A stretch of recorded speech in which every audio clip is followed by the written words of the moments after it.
بھی بڑا ہوتا ہے نہیں. ارے سلیمان علیہ السلام کے پاس ایک شخص انسان گھبرایا ہوا پریشان ہوا آئے کیونکہ اس نے اسرائیل کو دیکھا. اس زمانے میں اللہ کا عجیب معاملہ تھا.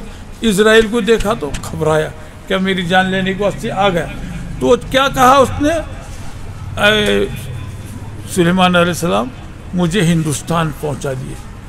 اب وہ پریشان تھا. ان کی موت کی جگہ کچھ لکھی ہوئی ہے ہندوستان کے ایک مقام پر اور بیٹھے ہوئے کہا ہے بیت المقدس کے اندر.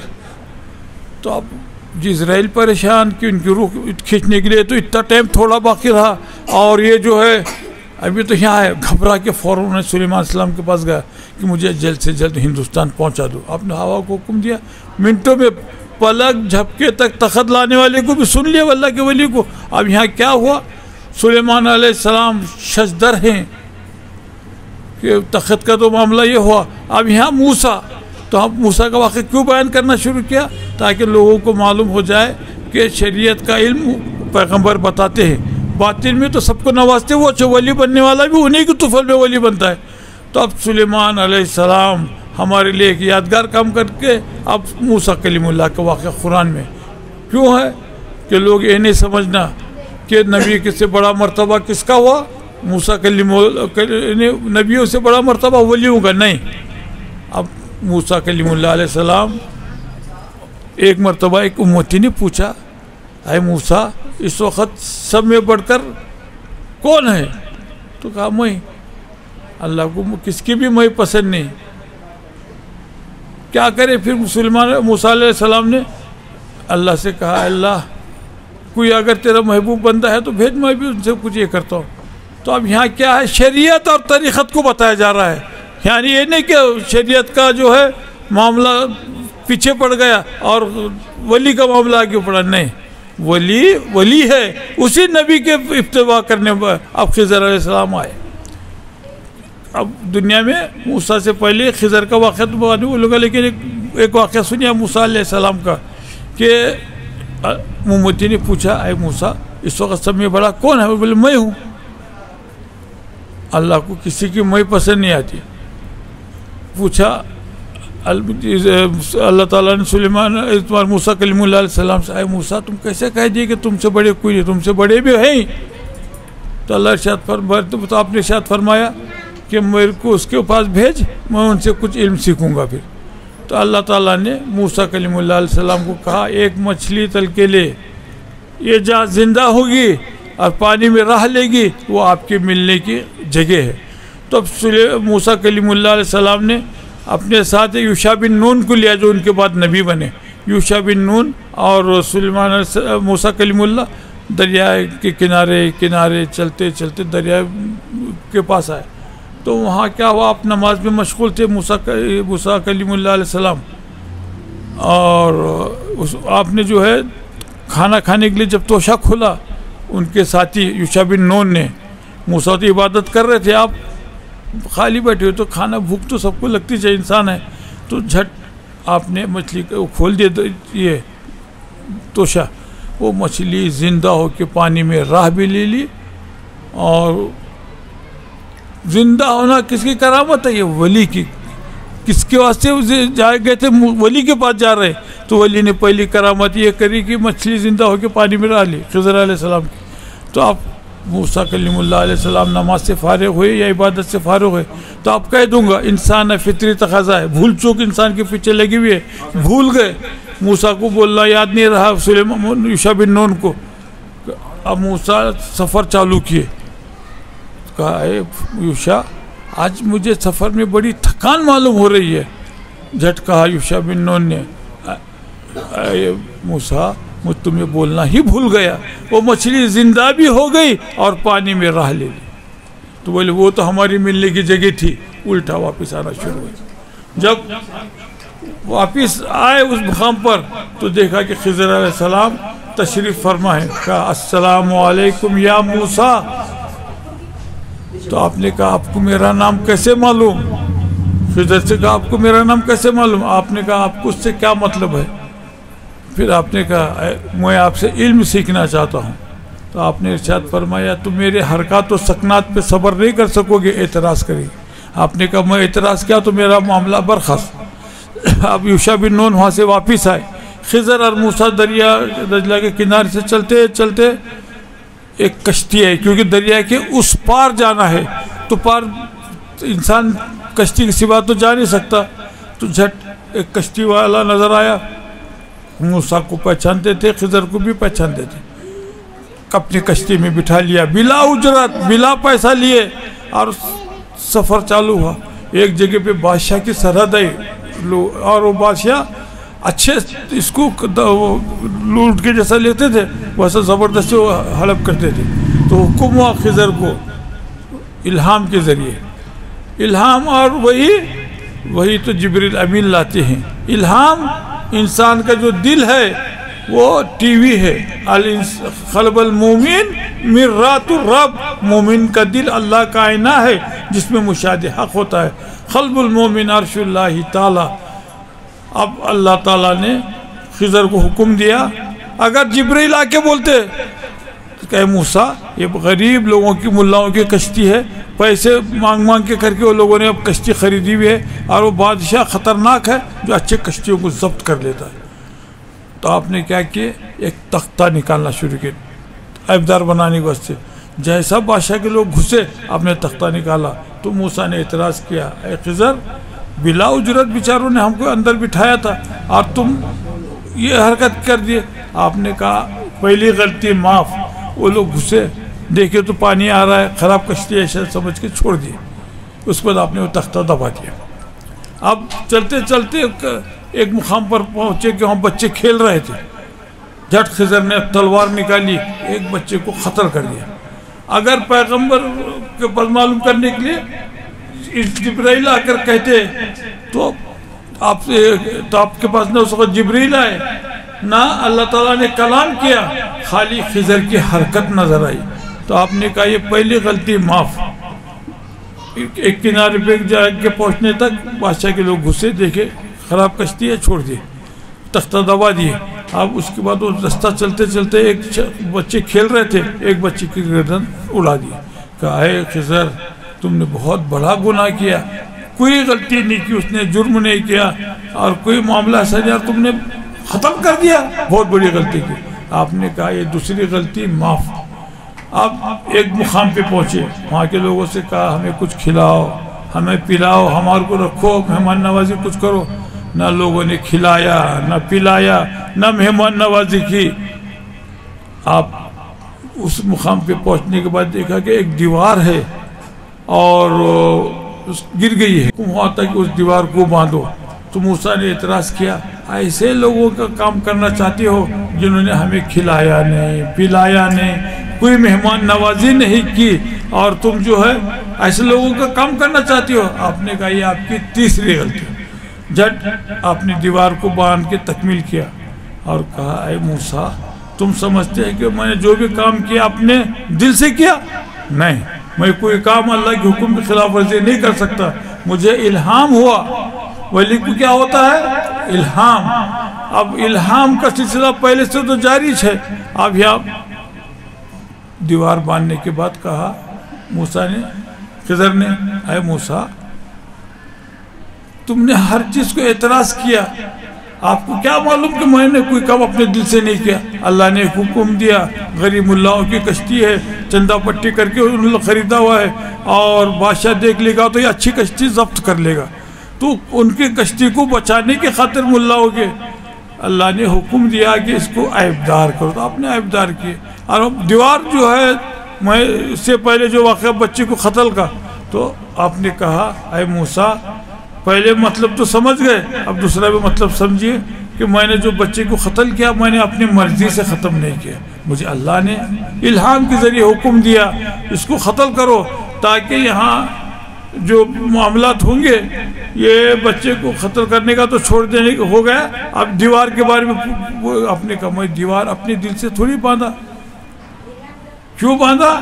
جیسا وہ بچے کا مسئلہ تھا کہ آپ نے قتل کر دیا، تو کہا تم نے جو اعتراض کیا، اللہ نے بتلایا تھا کہ یہ بچہ آگے چل کے بڑا فاسق، فاجر، زانی، شرابی، نظام شریعت کو درہم برہم کرنے والا ہوگا، ان کے ماں باپ بڑے نیک اور صالح ہیں، لہذا ان کو اس کو قتل کر دے تاکہ ماں باپ کے ختم نہ ڈگمگائے.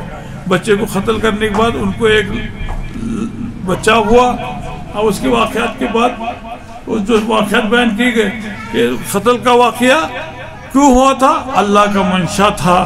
میں نے بچے کو قتل کیا، ان کے ماں باپ نے ایک سالے بچ گئے، ورنہ ان کے بھی پیر پھسلتے اس کی وجہ سے. تو اللہ نے بچانے کی خاطر یہ حکم دیا تھا، میں نے قتل کیا. دیوار میں نے اپنے مرضی سے نہیں باندھی، اللہ نے مجھے حکم دیا کہ یہاں دیوار باندھو، کیونکہ غریب ایک نیک سالے شخص تھا، اس کے بچے چھوٹے معصوم تھے، موت ایک دم قریب آ گئی ان کی. تو کہا اللہ میں یہ جو بھی میرا رقم ہے، جو کچھ چیز ہے، میں اس کو دفن کرتا ہوں، دیوار باندھتا ہوں، میرے بچے بڑے ہونے کے بعد تم ان کو عطا کرنا. کس کے سپرد کیا تھا؟ اللہ کے سپرد کیا تھا اس شخص نے. اب اللہ تعالیٰ نے اس کے انتقال ہونے کے بعد کچھ اتفاق حادثہ ایسا ہوگا کہ وہ دیوار گر گئی.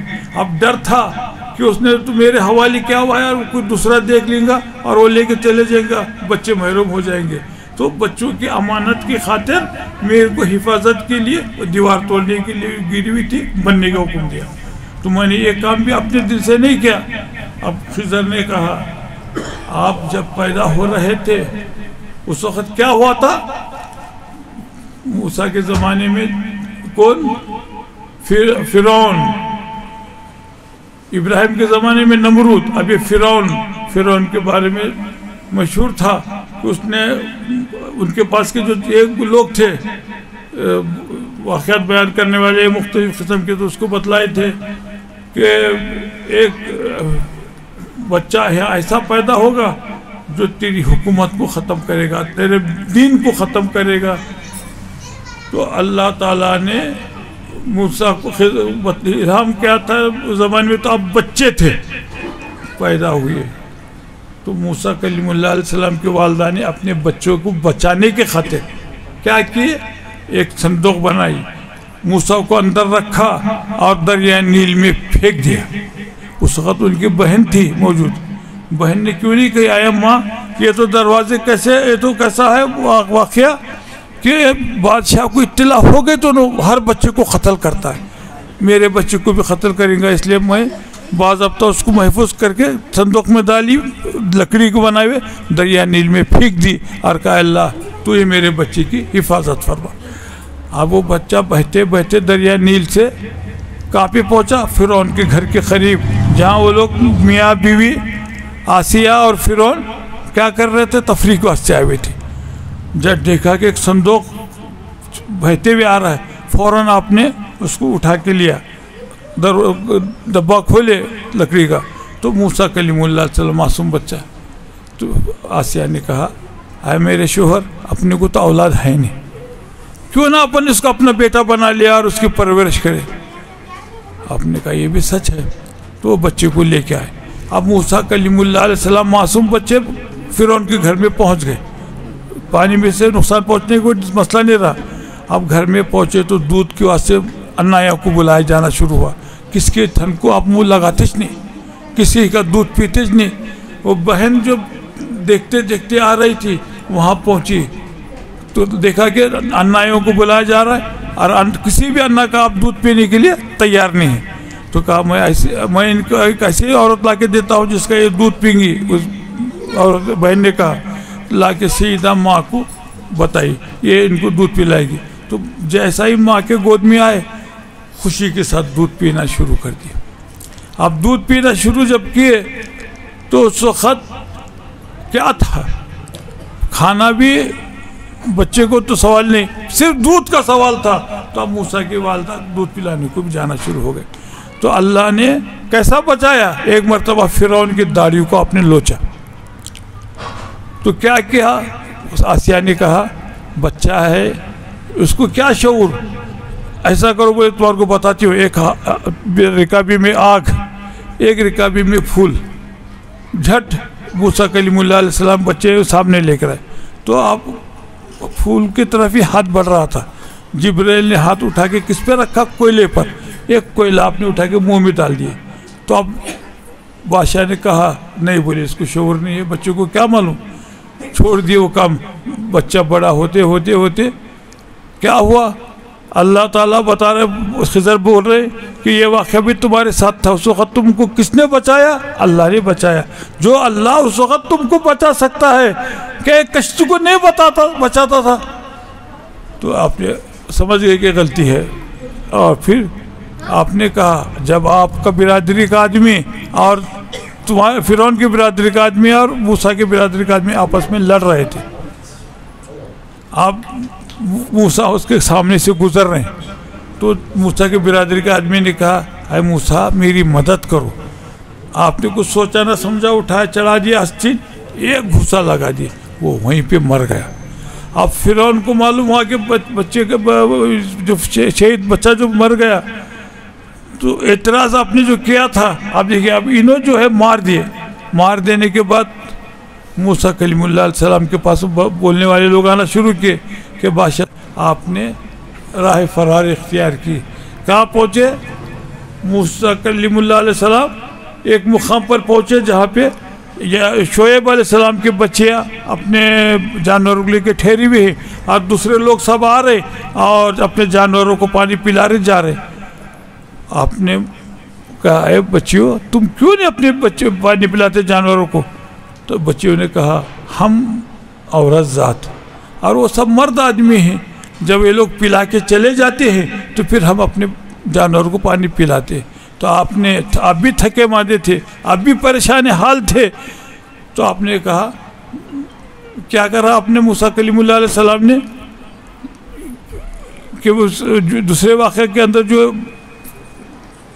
فرعون کے آدمی نے تو بلایا اور آپ نے اس کو گھوسے سے شہید کیا، راہ فرار اختیار کی۔ شعیب علیہ السلام کے بچوں کو دیکھا مدین مقام پر کہ پانی بکریاں جانور لے کے ٹھہری ہوئے ہیں، باقی سب پانی پلا رہے۔ آپ نے بھی بلا معاوضہ لیے، بلا اجرت مانگے ان بچوں کو تم نے جانوروں کو پانی پلایا۔ تو اس وقت بچوں نے جا کے جب آپ والد کو کہا تو آپ کی شادی وغیرہ اس وقت ان کے ساتھ ہو گئی۔ تو کہا اس وقت جب اللہ بچا سکتا ہے تو کشتی کو بچایا اور ڈبے میں، اور پھر بعد میں تم بچہ جو شہید کرنے کے بارے میں تھا وہ بھی تو بلا اجرت کے تم بھی کام کر چکے ہو۔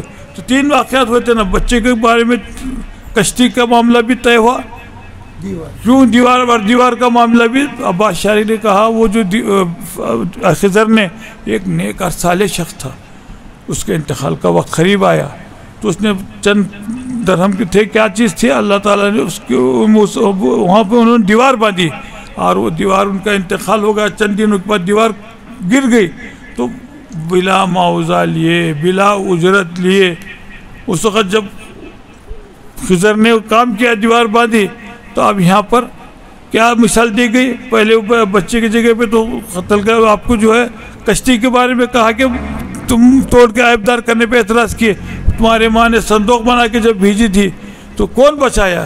پھر تم نے کیسا اعتراض کیا؟ پھر دوسرا بچوں کو قتل کا، تو یہ جو واقعہ ہوا تھا قتل کا، تو اس وقت آپ کو اس کا احساس ہوا کہ کوئی کام بھی منشاء الہی کے خلاف نہیں ہوتا۔ پھر بعد میں دیوار باندھنے کے بعد پورا جو واقعہ سنانے کے بعد تو بولے اب تم جا سکتے ہیں۔ تو موسیٰ کلیم اللہ علیہ السلام جانتے تھے سب کچھ، یہ شریعت کا قانون بتا رہے تھے۔ موسیٰ کا منشا وہ کچھ ناشنا نہیں تھے، ارے وہ لوگ خضر ولی بھی بنے تو کن کے امتی تھے؟ وہ کیا پیغمبر کے خلاف کوئی کام کر سکتے تھے؟ نہیں۔ خلاف پیغمبر کی کوئی بات کر سکتے تھے؟ نہیں۔ یہ خالی اللہ میں نے ولی کے مقام کو ظاہر کرنے کے لیے موسیٰ نے شریعت کا نظام بتایا، خضر نے ولایت کا مقام بتایا۔ تو جب معلوم ہوا کہ اللہ کے ولیوں کا کیا معاملہ ہے، تو اللہ تعالیٰ نے اللہ کے ولیوں کے لیے بہت سے ایسے دلائل قرآن شریف کے اندر ہیں جو مختلف پیغمبروں کے زمانے کے واقعہ رونما ہوئے۔ تو اللہ تعالیٰ کا منشا کیا تھا کہ مجھے دیکھنے والے کوئی ہو، تو موسیٰ کلیم اللہ کے واقعہ اور خضر کا واقعہ کو سمجھ گئے۔ ولی ہے، وہ نبی سے بڑا نہیں ہو سکتا، بڑے سے بڑا ولی کسی ادنا نبی کے برابر ہی نہیں کر سکتا۔ اور پورے دنیا کے اندر اگر اولیاء اللہ بھی رہے تو کس کے تابع ہے؟ نبی کی شریعت پہ تابع ہے، نبی کی اتباع کرتے ہیں۔ تو اللہ تعالیٰ نے اپنے محبوب بندوں کو ظاہر کرنے کے لیے یہ چیز واقعہ بیان کیا، اور یہ بھی ظاہر کیا کہ تم سمجھیں گے خضر سب سے بڑے مرتبے والے ہیں. ارے خضر کا مرتبہ اور ولیوں کا مرتبہ اور نبیوں کا مرتبہ اور ولی اور نبی میں بہت بڑا فرق ہے. تو لہٰذا کبھی بھی اپنے زبان کو اشارے کے پر سمجھ جانے کے لیے واقعات، قرآن میں 3 واقعات بیان کیے. تو انشاءاللہ تعالیٰ ابھی بہت سی چیزیں ایسے ہیں جو واقعات رونما ہوئے، تو میں آپ کو ظاہر کرتا ہوں، اور بعد میں آپ کو خود پتہ چلے گا کہ مقام شریعت کیا ہے، مقام طریقت کیا ہے، ولی کا مرتبہ کیا ہے، نبی کا مرتبہ کیا ہے. نبی کا مرتبہ بڑے سے بڑا ولی بھی ایک ادنا نبی کی برابری نہیں کر سکتا. تو خضر کا واقعہ ولی کا تھا، ان کا واقعہ نبی کا تھا. صرف شریعت کے نظام کو ظاہر کرنے کے لیے آپ نے یہ سب اعتراضات کرتے رہے، اور طریقت کے اندر آپ کو سب معلوم تھا، مگر مصلحت اس کو ظاہر کرنے کے لیے مقصد یہ تھا کہ لوگ یہ نہ سمجھے قرآن میں اللہ نے خضر کا مرتبہ بہت بڑا بنایا اور نبی کا مرتبہ ایسا، موسیٰ کو بھیجا گیا تعلیمات. یہ صرف اللہ کا منشا بھی اور موسیٰ کا منشا بھی ہے کہ شریعت کا نظام یہ، طریقت کا نظام یہ. تو انشاءاللہ تعالی کیونکہ میرا منشا بھی ہے کہ کچھ تصوف کی تعلیمات کو کھول کے بیان کرو تاکہ لوگ کوئی بعد میں اعتراض کرنا نہ چاہے. شریعت کیا ہے؟ دودھ ہے. طریقت کیا ہے؟ دہی ہے. حقیقت کیا ہے؟ مسکہ ہے. معرفت کیا ہے؟ گھی ہے. دودھ اگر پھٹ گیا، پھوٹے ہوئے دودھ کا کس نے دہی بنا سکا، مسکہ نکال سکا کہ گھی نکال سکا؟ کچھ نہیں ہوتا، سڑ جائے گا، کیڑے پڑ جائے گے، مگر بننے والا کچھ نہیں. تو جتنا اچھا دودھ ہوگا اتنا اچھا دہی بنے گا، جتنا اچھا دہی بنے گا اتنا اچھا مسکہ بنے گا، جتنا اچھا مسکہ نکلے گا اس سے اچھا گھی بنے گا. تو یہ شریعت کا طریقت، حقیقت اور معرفت تو 2 علم ہیں، ایک ظاہر ہے ایک باطن ہے. ظاہر کا علم شریعت، باطن کا علم طریقت. کیونکہ اللہ کے منشے کو کس نے پورا کرنا ہے؟ اللہ کے ولی کو دیدار کرنے والا کون؟ اللہ کا ولی. نبی کو تو کچھ سوال ہی نہیں پیدا ہوتا. یہاں تو ولایت کی انتہا کے بعد بھی بڑے سے بڑا ولی کی ابتدا ہے، وہاں سے ان کا مقام بڑا اعلیٰ و عرفہ ہے. تو اب علم 2 ہوئے، ایک ظاہر ایک باطن. شریعت باطن ظاہرہ علم ہے، باطن طریقت کا علم ہے.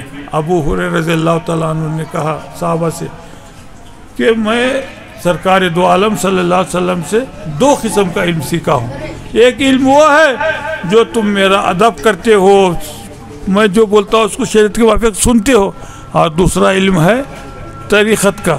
اگر میں وہ ظاہر کر دوں دوسرا علم جو میرے کو عطا ہوا تو تم میرے کو قتل کر دو گے، تم مجھے پھانسی کے پھندے پہ چڑھا دو گے. تو اب یہ اللہ تعالیٰ کیسے مسئلے سے کام کر رہا ہے. تو اب شریعت اور طریقت، اب شریعت کا علم سیکھنے کے لیے کہاں جانا پڑے گا؟ دارالعلوم کو جانا پڑے گا. اور طریقت کا علم سیکھنے کے لیے کہاں جانا پڑے گا؟ خانقاہ میں جانا پڑے گا. اگر ڈاکٹر بننے کے لیے انجینئرنگ کالج میں گئے تو کالج والے کیا بولتے ہیں کہ آپ غلط جگہ پہ آئے، یہ انجینئر بنانے کا کام ہے اس کا، ڈاکٹر کا دوسرا دواخانہ ہوتا ہے میڈیکل کا. تو پھر آپ نے کیا ہے شریعت کا معاملہ، طریقت کا معاملہ کیسے سمجھایا جائے؟ علم کے ذریعے. اب علم ظاہر ہم چو مسکا، علم باطن ہم چو شیر، کیے بود با شیر مسکا، کیے بود با پیر پیر. مسکا بغیر دودھ کے مسکا نہیں بنتا، گھی نہیں نکلتا. ویسا بغیر مرشد کے اللہ کا قرب، اللہ کی معرفت، اللہ کی دید حاصل نہیں ہو سکتی. تو اللہ کے دیدار کرنے کے لیے، اب اللہ کا دیدار کیسے کرنا چاہیے؟ تو خانقاہ میں جا کے علم معرفت بزرگوں کے صحبت میں حاصل کرنا چاہیے. تو اللہ نے ظاہر کرنے کے لیے مولانا روم کا واقعہ میں جو بیان کیا تھا بتاتا ہوں آپ کو. مولانا جلال الدین رومی جید عالم، ایسے عالم کہ جن کا کوئی مثال پیش نہیں آ سکتا. اب کئی کتابوں کا لکھا ہوا عالم، بے حساب کتابیں تصنیف کیا، ہزاروں علماء کو فارغ کیا. اب مولانا جلال الدین رومی رحمۃ اللہ علیہ کو اللہ نے جو علم عطا کیا تھا، جس کا تمام واقعات دنیا میں سب کو معلوم ہے. اب کیا واقعہ ہوا؟ شب تبریز نے دعا کی، اے اللہ تو نے جو مجھے علم عطا کیا ہے یہ میں کس کو عطا کروں؟ آپ نے الہام کے ذریعے شمس تبریز کو اللہ نے کہا اے شمس تبریز روم کو جاؤ، وہاں ایک میرا بندہ جس کا نام جلال الدین رومی ہے وہ تم سے علم و معرفت حاصل کرے گا۔ ہمیشہ پیاسا کیا کرتا ہے؟ پانی کی طرف جاتا ہے، اور یہاں تو الٹا معاملہ ہوا کہ حکم مل رہا ہے کہ تم روم کو جاؤ۔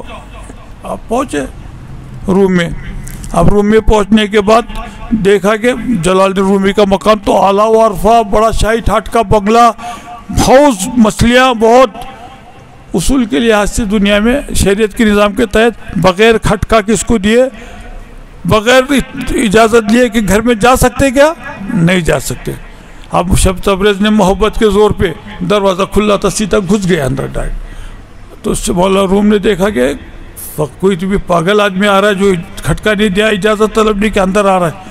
آتا ہوا آپ نے دیکھے آپ نے کہ مولانا روم کتاب لکھنے میں مصروف بیٹھے ہوئے، آپ جا کے دروازے پہ ٹھہرے۔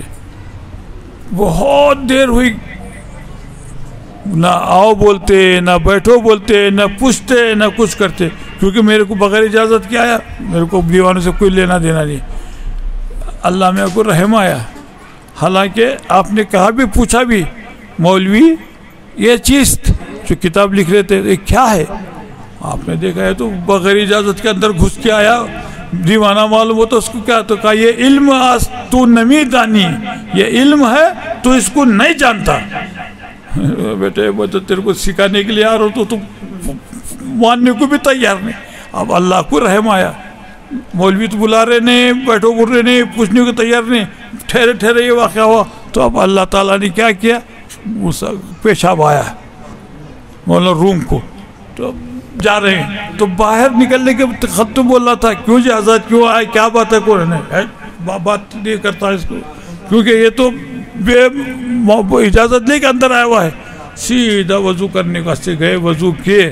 اب مولانا روم نے شمس تبریز نے سمجھ گئے کہ بیٹا ماننے والا نہیں، اب اسے کچھ دکھانا پڑے گا۔ اٹھائے کتاب جو قلمی لکھ رہے تھے، حوض میں ڈالے اور اپنے جگہ پہ آ کے ٹھہر گئے۔ اب موسیٰ تو اب دیکھیے، اب جب اندر آنا شروع کیا مولانا جلال رومی، جاتے خط بھی پوچھنا تھا، آتے خط کیوں کم سے کم پوچھنا تھا، نہ جاتے خط پوچھے نہ آتے خط پوچھے۔ اب جب اندر گھسے دیکھے تو کتاب نہیں ہے، ادھر ڈھونڈ ادھر ڈھونڈ، پوچھ سکتے تھے کہ دونوں کے سوا کوئی نہیں ہے، کون کرنے والا ہے، اس کرنے والے، تو پوچھنا ہے تو اس کو کیا کرے حضرت کیا نہیں، کچھ نہیں، ڈھونڈنا شروع کرے سب جگہ، کمرے میں کہیں دبا کے رکھے ہوں گے۔ آخر تنگ آ کے شمس تبریز نے کہا مولوی کیا بات ہے، کیا ڈھونڈ رہا ہے؟ کہ میں ابھی لکھتے لکھتے کتاب گیا تھا، وہ کتاب نظر نہیں آ رہی۔ آپ نے کہا ڈال دیا، بولے میں نے دریا میں، وہ تمہارے حوض میں مسجد کے ان کے گھر کے۔ اب کیا تھا، مولانا جلال رومی تو پہلے سے تو چڑے ہوئے تھے، اور اتنی دن کی محنت بیکار، خوب جلال میں آ کے بکنا شروع کرے۔ آپ بھی چپ سنتے رہے۔ پھر کہا ڈالے تو کیا ہوا، لے کے بھی تو آئیں گے۔ اور زیادہ جلال آیا، پانی میں ڈالی ہوئی حوض کے اندر کی کتاب لا کے فائدہ کیا ہے، بھیگ گئی، حرف مٹ گئے، میری اتنی دنوں کی محنت بیکار کر دیا، وہ کر دیا۔ آپ نے کہا چل لے کے آئیں گے۔ ہاتھ پکڑے، کھینچ کے لے کے آئے، کیونکہ آنے کی تیاری بھی نہیں تھی، کیونکہ حوض میں ڈالے بولنے کے بعد کیا رہا۔ آپ نے پکڑ کے کھینچ کے جب نکالے باہر، کہا اے مچھلیوں، مولوی کی کتاب لا دو۔ اب مچھلیاں بھی کئی حکم سنتے ہیں، اور جلال آ گیا تو بہت پریشان ہے کہ ابھی زبان سے پورے الفاظ بھی تکمیل نہیں ہوئے۔ مچھلیوں نے سر لگا کے سیدھا اوپر لے کر آئے، تو جھٹ آپ نے ہاتھ میں لیا، اور ہاتھ میں لے کے دیکھا تو وہ پانی میں سے ہاتھ ڈال کے میں لے رہا ہوں کتاب کو، سکی۔ کہ یہ کیا ہے؟ یہ کتاب بھیگ جانا چاہیے تھا، حرف مٹ جانا چاہیے تھا، نہ کتاب بھیگی نہ حرف مٹے۔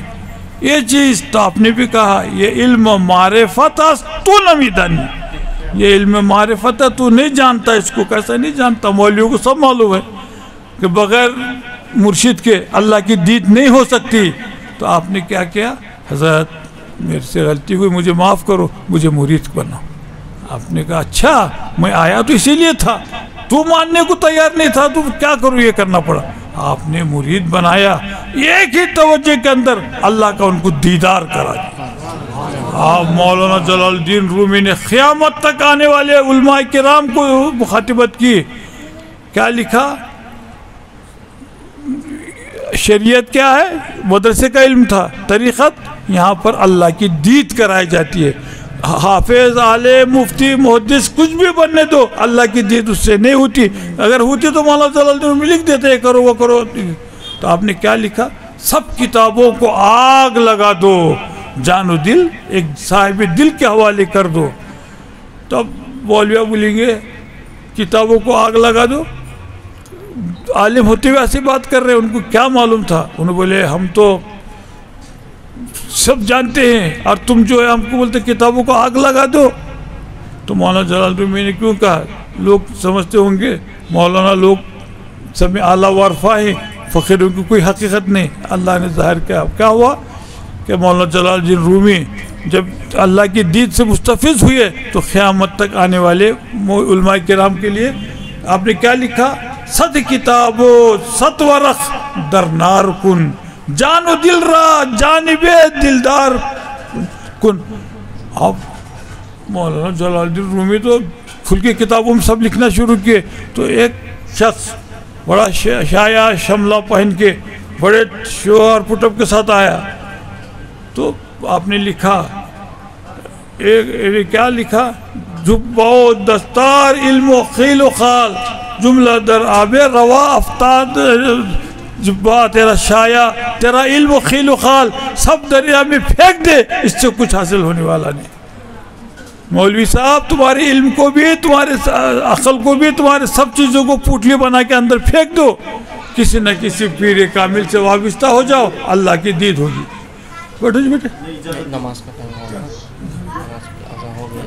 تو میں انشاءاللہ تصوف کی تعلیمات کے اوپر اس کے بعد کے بیان میں بتلاؤں گا کہ تصوف کیسے حاصل کرنا پڑتا ہے، کیونکہ بغیر مرشد کے چارہ ہی نہیں ہے. تو آپ مرشد کے پاس کیا کرنا چاہیے، کیسا کرنا چاہیے، وہ واقعہ سب بتاؤں گا. قبول ہم خدا در ذات آمد ہم رسول. اب تم بولیں گے جھبا و دستار علم و خیل و خال سب پانی میں ڈال دو اور اللہ کی دید کے لیے کسی رہبر پیر کامل کے پاس جاؤ. تو اب اللہ تعالیٰ نے قیامت تک اب مولانا روم کی خاطر ذریعے علماء کرام کو بتانا چاہا کہ طریقت کیا ہے، شریعت کیا ہے، شریعت طریقت میں کیا ہوتا ہے. تو آپ نے مولانا جلال الدین خانقاہ کا جو دروازہ ہوتا ہے، دارالعلوم کا دروازہ تو سب کے لیے کھلا ہے، خانقاہ کا دروازہ سب کے لیے کھلا نہیں. کیوں؟ جب تک میں ہے وہ دروازہ کھلتا نہیں ہے. جب میں نکل گیا دروازہ کھل گیا. تو اب خانقاہ کے دروازے میں داخل ہونا ہے تو کیا کرنا پڑے گا؟ علم کو بھی پوٹلی بنا کے خانقاہ کے دروازے کے باہر رکھنا پڑے گا، عقل کو بھی پوٹلی بنا کے وہاں رکھنا پڑے گا، اور حسب نسب کے فخر کو بھی. مولانا جامی نے ارشاد فرمایا بہت اچھے انداز میں. مولانا جامی آپ ارشاد فرماتے ہیں کہ دروازے کے اندر جانے کے لیے کیا کرنا پڑے گا؟ عقل کو، علم کو، سب کو پوٹلی بنا کے رکھنا پڑے گا، اور عشق کے بل بوتے پہ خانقاہ میں داخل ہونا پڑے گا. جب عشق کے بل بوتے پہ خانقاہ میں داخل ہوگا تو کیا بن کے نکلیں گا؟ مرشد. اور کوئی چیز ساتھ لے کے جائے گا، میں سید زادہ ہوں، میں بزرگ زادہ ہوں، میں خواجہ زادہ ہوں، میں فلاں زادہ ہوں، کچھ نہیں چلتا. وہ سب فخر باہر. جبہ و دستار علم و خیل و خال جملہ در آب روا انداختم، تیز بہتے ہوئے دریا میں تیرا جھبہ ڈال، شایا ڈال، علم و خیل و خال سب ڈال دے، حسب نسب کے فخر کو بھی ختم کر، اور میں نکال کے اندر جا. جب میں تھا وطن گھر میں نہ وہ جان کر آئے وہ جو مجھ پاس تو میں خود نہیں تھا، ڈھونڈتا پھرتا تھا جس کو ہو کے نادیدہ ہر سو، میری ہی آنکھوں میں چھپا تھا مجھے معلوم نہ تھا. وجہ معلوم ہوئی تجھ سے نہ ملنے کی صنم، میں خود پردہ ہوا تھا مجھے معلوم نہ تھا. بات مدت جو ہوا وصل کھلا راز وطن، واصل حق میں صدا تھا مجھے معلوم نہ تھا. پڑتی ہے نظر جس شے پہ میری، آتا ہے نظر میں صاف تو ہی، کیا شان خدا کی شکر خدا بے پردہ سمائی نینن میں. کثرت تجھ سے سمجھا ہے یہاں، وحدت وہی ہے تو دیکھ آیا. کہتے ہیں جدا پر دیکھنے کو، پائی نہ جدائی نینن میں. برہمن دائر کو اور شیخ چلا کعبے کو، ایک کو بھی معلوم نہیں ٹھکانہ تیرا. دید وہ دل میں نظر صاف تو آتا ہے مجھے، تیری آنکھوں سے دیکھ لیا تماشا تیرا. رائے تو ربی بربی. انشاءاللہ شریعت کا علم اور طریقت کے علم کے بارے میں تشریح کرتے ہوئے مولانا جلال الدین رومی کے واقعات بھی بیان کرتا ہوں کہ آپ نے قیامت تک آنے والے لوگوں کو، ولیوں کو، سب کو سمجھانے کی خاطر مولانا روم نے ایک کتاب لکھی جو دنیا سب جانتی ہے، فارسی سے اردو میں بھی ترجمے ہوئے، سب ہوئے، تو کوئی چیز اندر نہیں چھوڑی. 100 سال تک ایک ساعت صحبت باولیاء بہتر از 100 سال طاعت و 100 سال خلوت و بیریا. ایک لمحہ بزرگوں کی صحبت 100 سال خلوت میں بیٹھنے سے افضل، 100 سال بیریا عبادت کرنے سے افضل. نظر کا ملنا ہوا بہانہ، ہماری دنیا بدل کے رکھ دی. جب میں تھا وطن گھر میں نہ وہ جان کر آئے وہ جو مجھ پاس تو میں خود نہیں تھا. ڈھونڈتا پھرتا تھا جس کو ہو کے نہ دے ہر سو. یہ جو مولانا صاحب نے جو ظاہر کیے، آپ نے دیکھا کہ سب آج کل کا جو معاملہ، اللہ عرش پہ، بندہ فرش پہ، بیچ میں دھواں دار تقاریر کی دکان، اس سے حاصل کیا ہے؟ تو انشاءاللہ طریقت کیا چیز ہے میں آپ کو کھول کے بیان کروں گا آئندہ بیان پہ انشاءاللہ تعالی. نماز کا وقت ہوا ہے.